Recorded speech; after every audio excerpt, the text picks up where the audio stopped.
Bonjour, François-Xavier de Mister sur E4. Alors aujourd'hui, on va vous parler de no-code et plus précisément d'un guide sur le no-code réalisé par l'AFNOR, le SFPN et les plus grands acteurs du no-code français comme Mister sur E4. Alors je ne vais pas vous en dire plus, je vous invite à venir avec moi, on part de Nantes et direction Paris. Allez, on y va!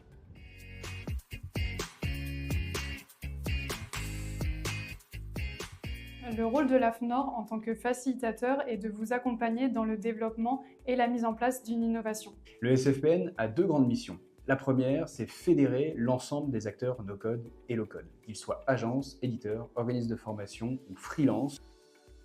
C'est un document par lequel les acteurs d'un marché s'entendent en quelques mois seulement sur les bonnes pratiques métiers. Le but était de faire un exercice de définition, d'essayer de poser un guide pratique qui puisse aider les entreprises, petites, moyennes et grandes, à s'y retrouver dans cette matière aussi mouvante, en perpétuelle évolution, avec l'arrivée notamment de l'IA également.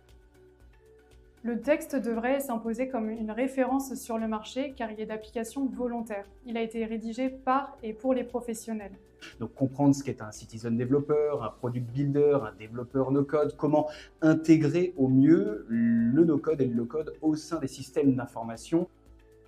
La prochaine étape est de proposer ce texte comme base d'une future norme internationale pour que la France garde le leadership sur ce sujet crucial qu'est le no-code et le low-code. Faire en sorte de promouvoir l'utilisation des technologies no-code et low-code au sein des entreprises en travaillant sur des thématiques qui touchent l'ensemble du secteur. Alors on est très fiers chez Mister Story 4 de voir participer à ces specs avec l'ensemble de la communauté du no-code. Si vous voulez en savoir plus, n'hésitez pas à aller sur la boutique AFNOR et télécharger le guide du no-code low-code.